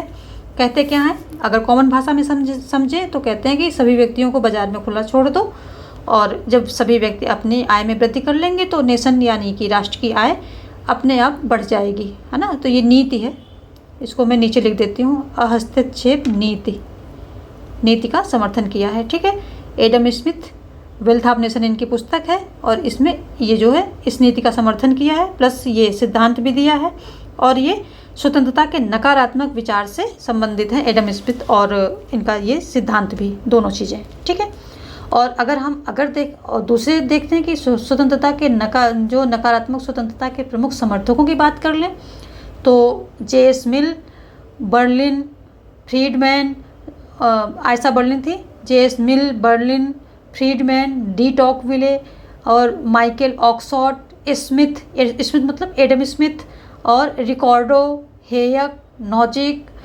ये सभी हैं। फिर से आप एक बार कर लें, जो नकारात्मक स्वतंत्रता के प्रमुख समर्थक कौन हैं? जे.एस. मिल, बर्निल, Friedman, de Tocqueville, Michael Oxford, Smith, Ricardo, Hayek, Nozick, ये सारे हैं। ठीक है, तो ये मेन है और पूछे जाते हैं अक्सर अलग अलग टाइप से एग्ज़ाम्स में। तो ऑप्शन बी यहाँ पर आपका सही हो रहा है। देखते हैं अगला क्वेश्चन। भारत ने एक अमेरिकी विशेषज्ञ फ्रैंक क्रॉस को किस वर्ष यह जांचने के लिए आमंत्रित किया कि निष्पादक बजट भारत में अपनाया जा सकता है या नहीं? 1962 में, 1966 में, 1964 में, या 1969 में? कब इनको जो है आमंत्रित किया कि इसका जो देखो, तो हम पहले देख लेते हैं कि जो निष्पादक ये बजट होता है, निष्पादक बजट ये होता क्या है? अगर हम बात करें तो इसका तात्पर्य है कि ऐसी बजट प्रक्रिया से है इसका तात्पर्य जिसके अंतर्गत बजट में शामिल कार्यक्रमों तथा योजनाओं को क्रियान्वयन जो इस प्रकार से किया जाए कि जो अपेक्षित, जो उस क्रियान्वयन से, उस प्रोसेस से जो अपेक्षित हमारी उम्मीदें हैं और जो वास्तविक निष्पादन है, यानी कि जो वास्तविक रिजल्ट निकल के आ रहा है, उसके मध्य अंतर कम हो। क्या होता है कि हम पॉलिसी जब बजट तैयार करते हैं तो उसमें देखते हैं कि हम इतना ये करेंगे, हमारी ये उम्मीदें, इस टाइम तक हमारा इतना खर्चा इसमें आएगा, और हम उसको डिसाइड करते हैं, जबकि जब रिजल्ट आता है तो कुछ और ही होता है। तो इनको जो है आमंत्रित किया गया था कि आओ देखो, और बताओ कि निष्पादक बजट भारत में अपनाया जा सकता है या नहीं। यानी कि जो हमने उम्मीद की है और जो रिजल्ट आया उन दोनों के बीच में बहुत कम अंतर हो, कम से कम अंतर हो, उसको बोलते हैं निष्पादक बजट। सब कॉमन लैंग्वेज में समझिए, ठीक है, कॉन्सेप्ट समझ में आ जाएगा तो आप कर लेंगे। उसको बोलते हैं निष्पादक बजट, यानी कि जो हमने उम्मीद की है और जो रिजल्ट आएगा उस प्रोसेस के बाद, है ना, तो उसमें जो है अंतर कम हो, उसे बोलते हैं निष्पादक बजट बोलते हैं। और फ्रैंक क्रॉस को बुलाया गया था कि देखो क्या भारत में ऐसा बजट लाया जा सकता है, पॉसिबिलिटी है कहीं कोई। तो इनको बुलाया कब गया था ये देख लेते हैं। आप कॉन्सेप्ट समझ में आ गया आपको। तो इनको बुलाया कब गया था ये देख लेते हैं। इनको बुलाया गया था 1964 में, ठीक है, 1964 में इनको बुलाया गया था। ओके, देखते हैं अगला क्वेश्चन। ऑप्शन सी जो है सही हो जाएगा, ऑप्शन सी जो है आपका सही हो जाएगा। आगे देखते हैं, निम्न में कौन निश्चित भूभाग को राज्य का आवश्यक तत्व नहीं मानता। कौन नहीं मानता है? गेटल नहीं मानते, गिलक्राइस्ट नहीं मानते हैं, या जॉन सीले नहीं मानते हैं, या गार्नर नहीं मानते। कौन नहीं मानता है बताइए फटाफट, ये भी हमने बहुत बार करा रखा है। तो अगर इसमें हम बात करें तो जो सीले महोदय हैं ये भूभाग को नहीं मानते हैं, ठीक है। और सीले के अलावा सीले, दुगवी, बिलोवी, लिमोन ये सब हैं निश्चित जो है निश्चित भूभाग को राज्य का आवश्यक तत्व नहीं मानते हैं। अगर हम आवश्यक तत्व की बात करें तो कौन कौन है? निश्चित भूभाग, सरकार, है ना, और जनसंख्या, संप्रभुता, ये जो है 4 चीज़ें होती निश्चित भूभाग के अंतर्गत ली गई हैं। और सीले का मानना है, इसमें ऑप्शन सी हो जाएगा कि आवश्यक तत्व नहीं है। कुछ लोग मानते हैं कि भूभाग जो है, बाकी सब तो है बट भूभाग जो है आवश्यक तत्व नहीं है। उसमें तो आपके सीले हो गए और दूसरे हो गए बिलोबी हो गए, है ना, बिलोबी हो गए, और शीले हो गए, बिलोबी हो गए, और कौन हुआ अभी अभी मैंने बताया, सीले, बिलोबी और दुगवी, लिमोन, है ना, दुगवी ये और लिमोन, ये मेन यही 4 हैं। तो ये हो जाते हैं और ऑप्शन सी जो है आपका यहाँ पर सही हो जाएगा। कभी ऑप्शन इनका आ जाएगा, कभी इनका आ जाएगा। तो ये भी काफ़ी क्वेश्चन जो है एग्जाम में देखने को मिलता है, ऑप्शन चेंज कर करके। किस वर्ष भारत और पाकिस्तान संघाई सहयोग संगठन के पूर्ण सदस्य बने? किस वर्ष बने? 2015 में, 2019 में, 2018 में, या 2017 में? कब बने बताइए।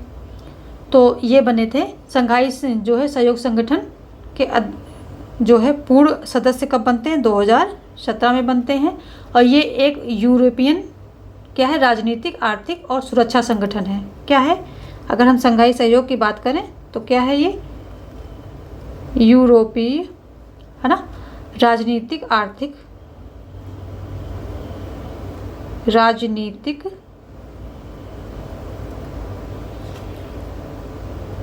आर्थिक और सुरक्षा, ठीक है, राजनीतिक, आर्थिक और सुरक्षा संगठन है ये, है ना। और इसका उद्देश्य क्या है कि जितने भी क्षेत्र हैं जिसका उद्देश्य संबंधित क्षेत्र, जितने भी क्षेत्र संबंधित हैं उसमें शांति, सुरक्षा, स्थिरता बनाए रखना है, ठीक है। और इसकी अगर हम स्थापना की बात करें तो 2001 में होती है, 15 जून 2001 में इसकी स्थापना होती है। और 2017 में भारत पाकिस्तान पूर्ण सदस्य इसके बन जाते हैं, ठीक है। बस इतने ही पॉइंट है। 2017 में भारत पाकिस्तान इसके सदस्य बनते हैं, 15 जून 2001 में जो है इसकी स्थापना होती है। और ये एक यूरोपीय संगठन है ना, संघाई सहयोग संगठन यूरोपीय है। राजनीतिक, आर्थिक, सुरक्षा जो है इस पर ये बल देता है। राजनीतिक, आर्थिक और सुरक्षा संबंधी संगठन है। शांति व्यवस्था पर बनाए रखने में और शांति, सुरक्षा और स्थिरता बनाए रखने में ये बल देता है। इतनी सी बातें हैं, बस इसके बारे में यही इम्पोर्टेंट है। और निम्न में कौन सा, अगला क्वेश्चन कह रहा है निम्न में कौन सा जोड़ा गलत है? लाल बहादुर शास्त्री राष्ट्रीय प्रशिक्षण संस्थान मसूरी, है ना।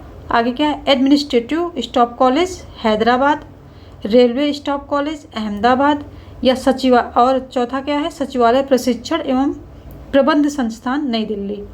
तो कौन सा इसमें जोड़ा गलत है ये आपको बताना है।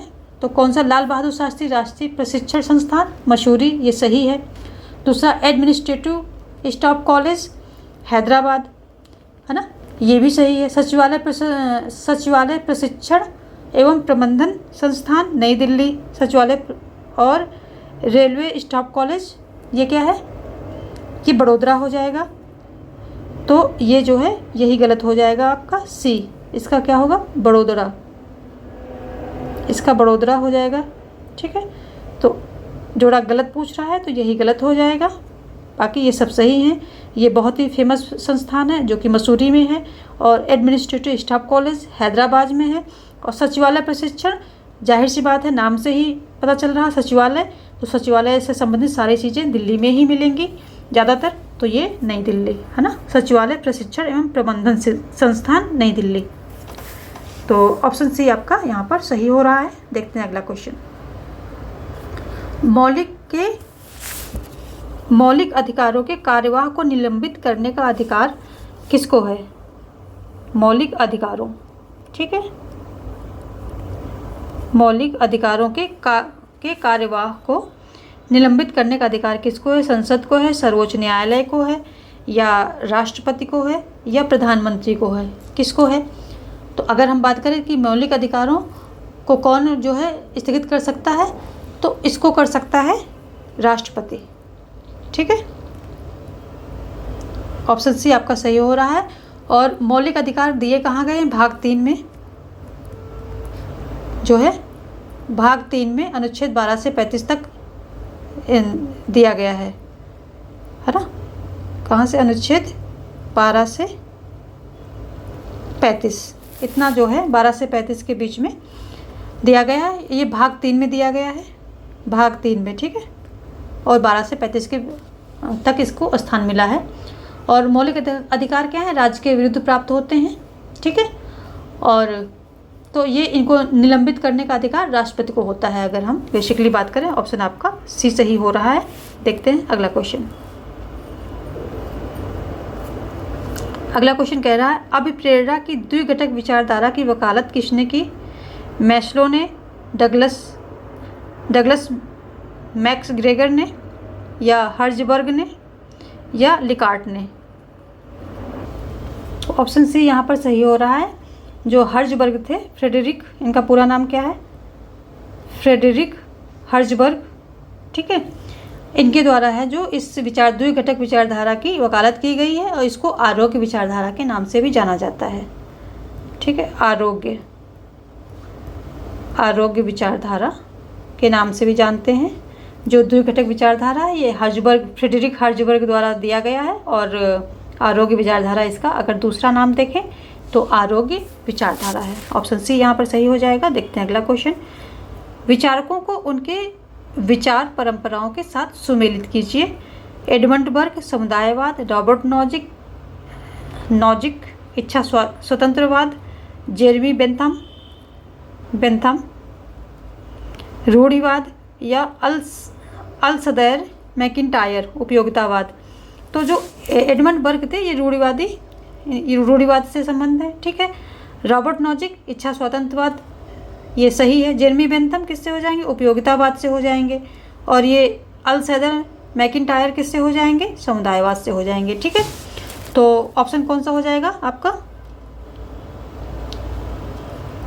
तीसरा, दूसरा, ये रहा तीसरा, दूसरा, चौथा और पहला। तीसरा, दूसरा, चौथा और पहला। ठीक है, ऑप्शन डी आपका सही हो रहा है। देखते हैं अगला।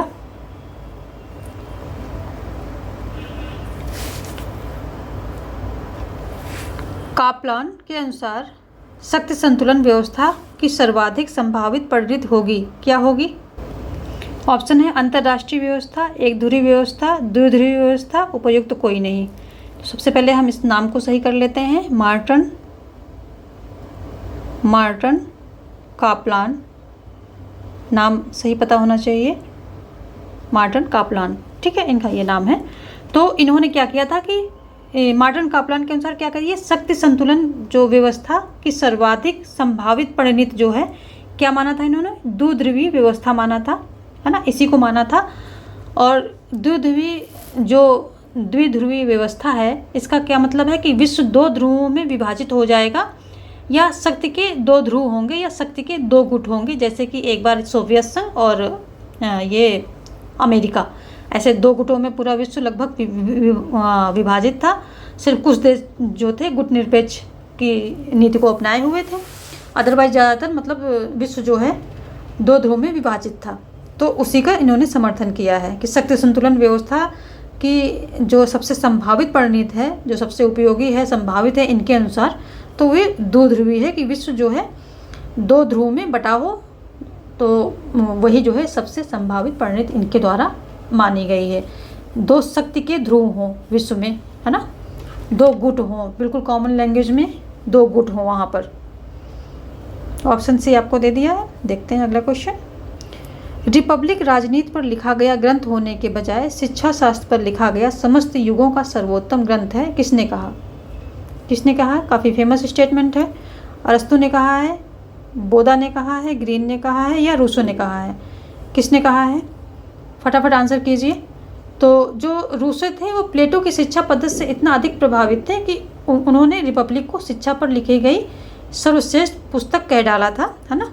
तो ऑप्शन डी आपका सही था। इन्होंने कहा था कि रिपब्लिक जो है शिक्षा पर लिखी गई सर्वोत्तम बुक है, सर्वोत्तम ग्रंथ है, रूसो के द्वारा कहा गया था। और रिपब्लिक लिखी किसके द्वारा गई थी आप सबको पता है। कमेंट सेक्शन में बताइए कि रिपब्लिक किसके द्वारा लिखी गई पुस्तक है, जबकि आंसर में वो पहले ही बताया गया है ना, बता दिया है मैंने। ठीक है, आगे देखते हैं। क्वेश्चन कह रहा है वार्षिक केंद्रीय बजट लोकसभा द्वारा पारित नहीं होता है जब क्या नहीं होगा, जब वार्षिक केंद्रीय बजट लोकसभा द्वारा पारित नहीं होता है तो क्या होता है? बजट में संशोधन किया जाता है और पुनः प्रस्तुत किया जाता है। बजट को राज्यसभा के सुझाव के लिए संदर्भित किया जाता है। केंद्रीय वित्त मंत्री को त्यागपत्र देने के लिए कहा जाता है। प्रधानमंत्री अपनी परिषद का त्यागपत्र प्रस्तुत करता है। तो ऑप्शन डी यहाँ पर सही हो जाएगा कि अगर ऐसा होता है कि केंद्रीय बजट लोकसभा द्वारा पारित नहीं होता है वार्षिक केंद्रीय बजट, तो क्या करता है प्रधानमंत्री जो है अपनी मंत्रिपरिषद का त्यागपत्र प्रस्तुत करता है, क्योंकि इसे अविश्वास प्रस्ताव के रूप में माना जाता है। अगर दूसरा ऑप्शन घुमा के देख ले कि जो है इसको किसके रूप में माना जाता है, तो इसको जो है इस प्रक्रिया को अविश्वास प्रस्ताव के रूप में माना जाता है। अविश्वास प्रस्ताव के रूप में माना जाता है किसको? कि अगर केंद्रीय जो है बजट लोकसभा में पारित नहीं हुआ तो क्या हुआ, इसको अविश्वास प्रस्ताव की तरह माना जाता है और प्रधानमंत्री अपनी परिषद का त्यागपत्र प्रस्तुत करता है। ठीक है, ये हो गया आंसर और ये हो गया दूसरा ऑप्शन अगर कभी घुमा के पूछ ले तो। ठीक है, दोनों हो गए। मेन पॉइंट हम देखते चलेंगे। आगे देखते हैं। निम्न युग्मों में कौन सा उत्तम शासन का सार है? विधि का शासन और नियमित चुनाव और नौकरशाही की कमी, विधि का शासन और वैश्वीकरण, पारदर्शी और जवाबदेह प्रशासन। कौन है बताइए, फटाफट बताइए, है ना।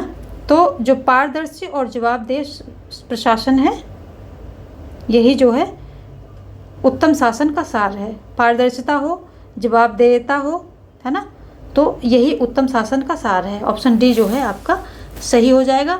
अगर हम देखें तो सुशासन की 8 विशेषताएं बताई गई हैं, है ना, जो 1992 में शासन और विकास नामक रिपोर्ट हुई थी। विश्व बैंक ने एक रिपोर्ट दी थी, क्या शासन और विकास अर्थात गुड गवर्नेंस की परिभाषा तय की थी इन्होंने। तो इसमें सुशासन की 8 विशेषताएं बताई थी। ठीक है, एक यहाँ से भी क्वेश्चन बनेगा आपका। 1992 में शासन और विकास नामक रिपोर्ट विश्व बैंक ने सुशासन के लिए जो है दी थी। तो कब दी थी? 1992 में। ठीक है, शासन और विकास, शासन और विकास इस नाम से इन्होंने एक रिपोर्ट दी थी जिसमें सुशासन की परिभाषा यानी कि गुड गवर्नेंस की परिभाषा दी थी। उसको डिफाइन किया गया था कि गुड गवर्नेंस होता क्या चीज़ है, सुशासन होता क्या चीज़ है। तो इसमें इन्होंने खास 8 विशेषताएं बताई थी कि भागीदारी, है ना, लोगों की भागीदारी होनी चाहिए। नोट कर लीजिए आप लोग। आम सहमति, चलो मैं कर देती हूँ। भागीदारी से क्या मतलब है? लोगों की भागीदारी होनी चाहिए। आम सहमति मतलब लोगों की सहमत होनी चाहिए, है ना। सुशासन की ये विशेषताएं हैं, नोट करते रहिए। और क्या? जवाबदेही, पारदर्शी, उत्तरदायी, क्योंकि आज पारदर्शी और जवाबदेही पूछा है, कल कोई और ऑप्शन दे देगा, तो आप थोड़ा आठों को देख लीजिए, है ना। आम सहमत, जवाबदेही, जवाबदेही, और क्या है, पारदर्शी, यानी कि पारदर्शिता हो, पारदर्शी होनी चाहिए कि उसमें पारदर्शिता हो, जो भी प्रशासन है, शासन है चल रहा है, उसमें पारदर्शिता होनी चाहिए। उत्तरदायी एवं कुशल, न्याय संगत और समावेशी, ठीक है। उत्तरदायी, कुशल, है ना, न्याय संगत और समावेशी, ठीक है, समावेशी। ये जो है 8 इन्होंने खास जो है विशेषताएं बताई थी। अगर इनकी हम बात करें तो क्या है ये विशेषताएं हैं, ठीक है। विशेषताएं हैं, किसकी विशेषताएं हैं, सुशासन की विशेषताएं हैं। 1992 में शासन और विकास के शासन और विकास नाम से एक रिपोर्ट निकाली गई थी, किससे, विश्व बैंक के द्वारा, ठीक है। इतनी चीज़ें आपको थोड़ा सा ध्यान में रखनी है। तो आज हमने फिर से अगेन 50 क्वेश्चन कवर किए, और जो लोग अभी तक बने हुए हैं वो बहुत श्योरिटी है इस बात की कि वो सक्सेस ज़रूर होंगे। जब भी उनके एग्ज़ाम होंगे वो सक्सेस पक्का होंगे, क्योंकि consistency is the key of success. आप लगातार हैं, लगातार प्रैक्टिस कर रहे हैं, लगातार उस चीज़ में अपने आप को लगाए हुए हैं, तो सक्सेस आपकी चरण को चूमेगी, ये पक्का है। तो अब आपका काम क्या बनता है कि वीडियोज़ को लाइक करो, सब्सक्राइब करो और शेयर करो, ठीक है। Thank you.